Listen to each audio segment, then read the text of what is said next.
Welcome to Essential Dynamics. I'm Derek Hudson, the creator of Essential Dynamics, the framework, and host of Essential Dynamics podcast. Thanks for joining me today. Normally, on the Essential Dynamics podcast, we explore the concepts around essential dynamics through deep conversations with interesting people.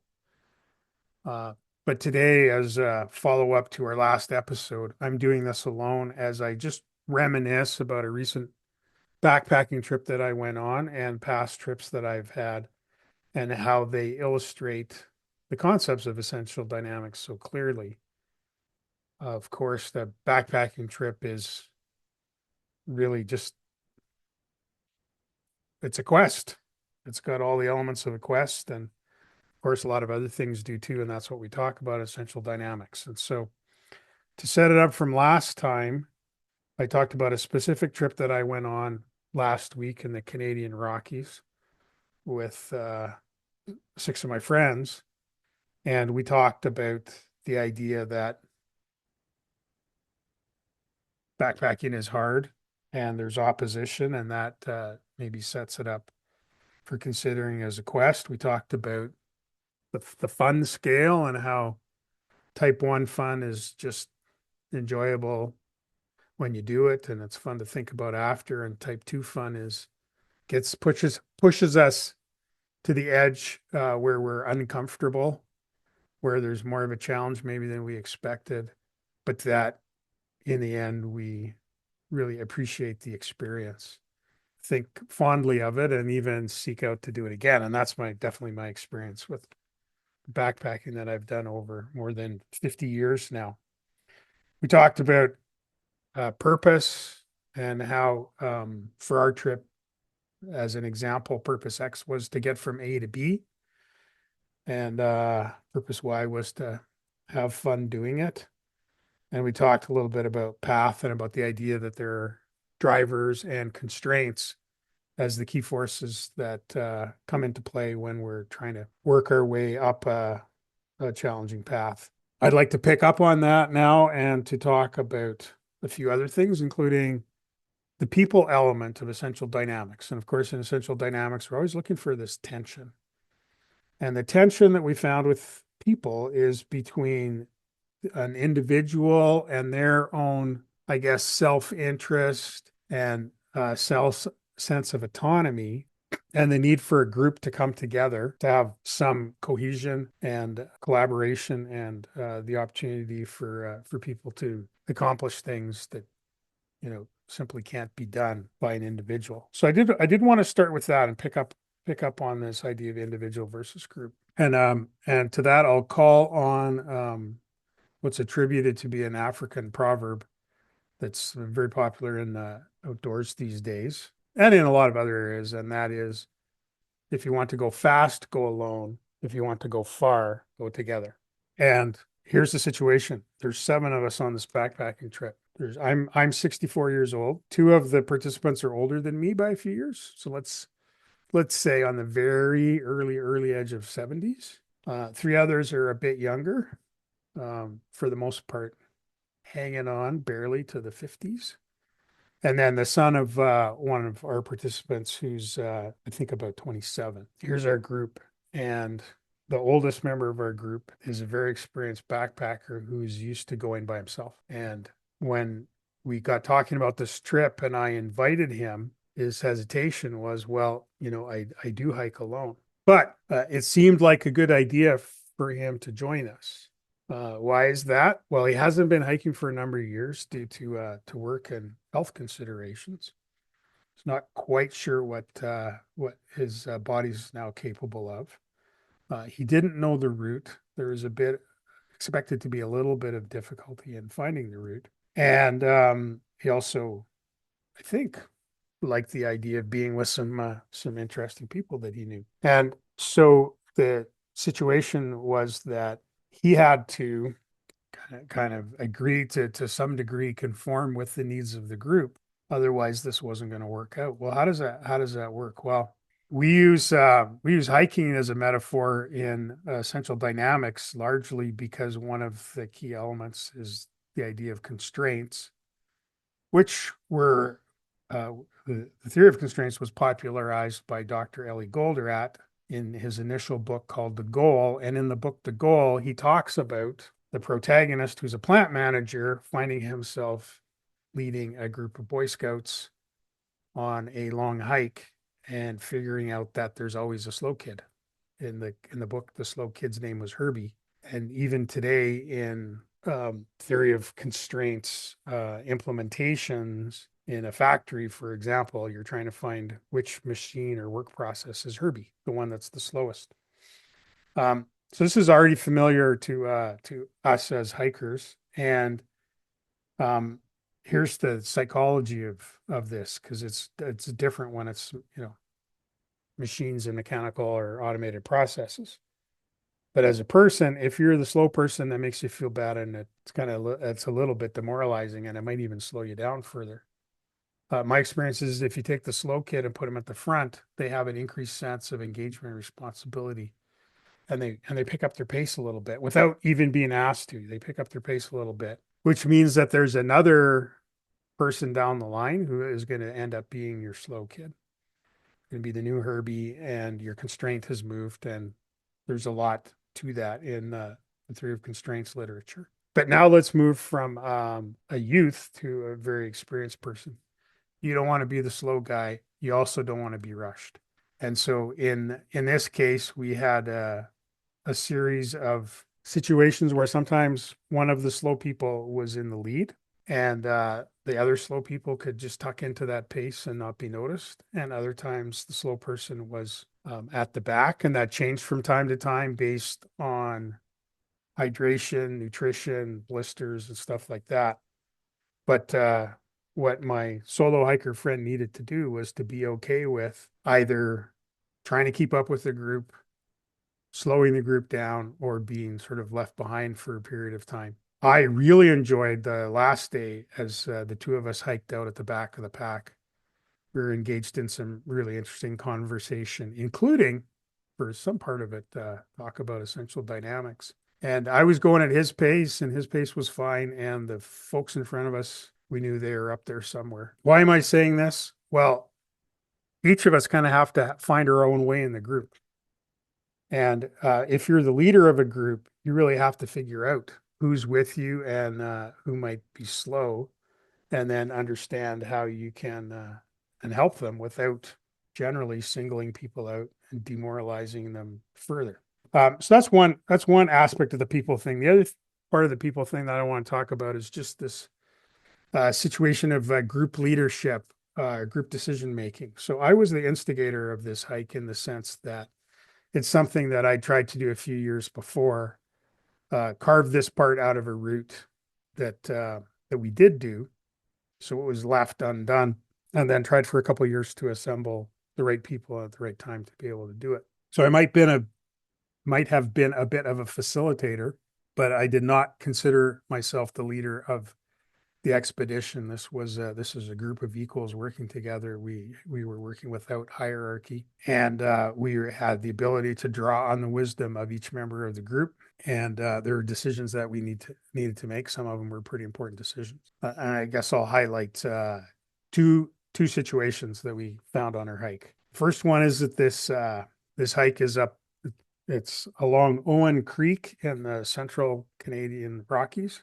Owen Creek in places is a very, very deep canyon. And at those points, the hike is in the forest above the canyon. Other times you're down right along the creek.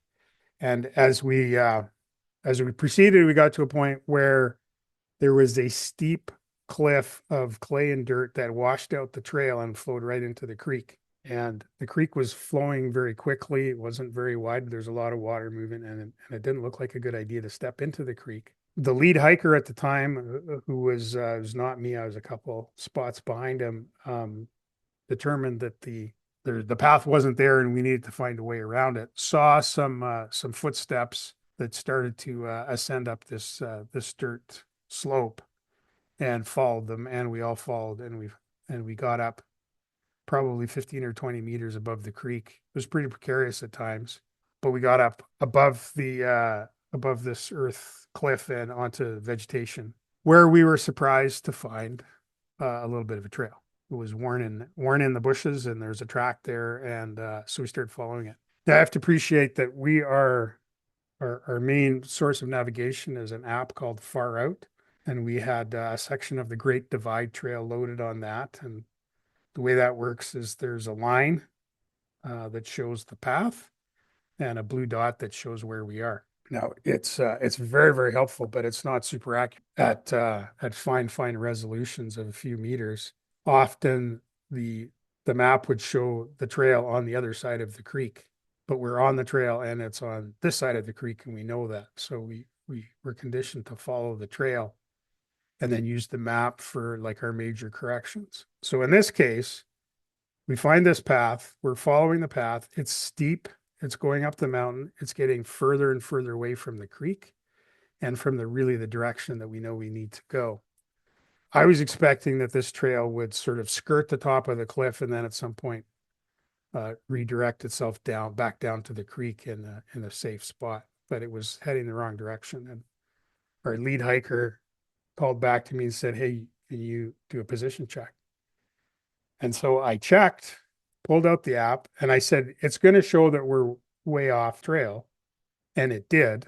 It showed us kind of exactly relative to the trail where I thought we would be. But then I saw that there was a note that had been added, some text, which said, there is a trail that heads up and off to the right. Do not follow it. It is a dead end. So that was a bit of a shock and very clear direction. So we huddled up. We had to figure out what to do. And it's just two things I want to share from that. One is that we eventually decided that rather than go straight down from where we were, because we didn't want to go down the slope that we came up, we thought that was too dangerous. We knew about it. We knew you could easily take a tumble into the creek on the way down on that spot, that we wanted to meet the trail further up. In fact, what would be ideal was to stay at the elevation we were, walk towards the creek and wait for it to kind of ascend up as we went upstream to the level of the creek, where the level of the creek and the trail matched, or where we hit that point. After a while, we found it was very, very difficult to try and stay at the elevation we were at. There was steep forest, fallen trees everywhere. You're climbing up and around over trees and rocks and stuff. And so we had a few different opinions on when would be a good time to drop down and just seek out the trail again. One of the people thought sooner would be better, another thought later would be better. And as it turns out, the sooner person found the trail. It was in a great spot further up the trail. It didn't look like it would have been as good a way to come down. So we got there, we were back on the trail. We only lost maybe 2 hours of time. And so here's what happened. Two things. One is that nobody had any ego about whether their answer was the right answer. We just had different ideas, trying them out. We, in a sense, did some test runs, validated a hypothesis, and everyone else just tucked into that. There was no positioning about ownership of ideas or anything like that. And I think that's ideal for the way we honor individual contributions in a group, because we all need to have different ideas, and then we try them out and we go with the ones that work. The second thing is that despite the fact that I may not have considered myself the leader, I was one of two people who had the navigation information on their phone, and I was the one who eventually detected the dead end. But I didn't do it very fast, and I wasn't on top of it. And I could have perhaps understood the route better before we started. Could have been more quick to respond when it looked like there was an obstacle in the way. I didn't do those things, and I didn't hear anything from anybody coming back to me about how I'd let them down, nor did I hear anything directed at our lead hiker, who instinctively chose to not take us across what looked like a perilous traverse above a raging creek. And all that, what am I saying? Well, every day we work in groups. Often we work in those groups without direct supervision, without having a commanding officer directing everything that's done. So we have to make group decisions with limited information. And I just found in this experience that it was just fantastic to be able to be in a situation where none of us really knew what to do, for people to stay calm, to have different ideas, to support other people in their ideas. And then when we found out the right way to go, we just embraced it and went there without any recrimination for decisions that had been made in the past. So I hope that we can have that experience in organizations, and I'm really glad we had it on the trail. The other thing that I want to cover in this discussion about applying this particular backpacking trip and other adventures like it to essential dynamics is this idea of flow. So we talk about system dysfunction and system flow, and ultimately we should design our organizations to have flow, and flow ultimately is designed by it conveying value to a customer or accomplishing the purpose. So we talk about four flows. There's a podcast episode that's specifically about them, but of the four flows, the first is value flow, which is the progress that's made to accomplishing the value of the organization. And for us, in this case, like I said, we were starting at point A. We had a car at point B. That's where we had to get to. And we could measure value flow by the kilometers that we had walked and the kilometers that were left to walk. It was actually very, very easy. One of the cool things about hiking in the Rockies is sometimes you're in the forest, but a lot of times you're in meadows, valleys, above tree line, on ridges and peaks. And so you can see a long ways and you can see where you're headed. And especially one of the most fantastic experiences is when you climb up out of a forest, get to a clear spot, and then look down and see how far you've come. We had that experience a number of times on this trip. So that idea of value flow is just baked into a hike. You see the progress in elevation and distance, and then you're approaching destination. I don't think we see that enough in our organizations. I think we lose the plot, we lose the purpose, and it's very hard for us to see progress, and that's tremendously challenging for us in terms of staying engaged and being productive. So that's the first thing. The second thing is cash flow. Now, we didn't spend any cash on this trip. We had to purchase a public lands backcountry pass, which each of us did. But then there's no cost, there's no stores. So why do we talk about cash flow? Well, cash flow is just a way of referring to what's really resource flow. And when you're backpacking, resource flow is boiled down to some very, very simple things. It's about food and water and shelter, if you want to look at it that way, and particularly water and food. And on our trip, from time to time, we had a situation where somebody was starting to slow down or to be uncomfortable because they either didn't have enough to drink. They'd been drinking, but they were short on electrolytes, or they're short on calories. We're able to fix those situations, replenish the calories or the electrolytes that were needed, and off we went. But when you're carrying all of your resources on your back, other than the water that you're able to find along the way, you're very attuned to the need to have the right amount of resources. You need a buffer.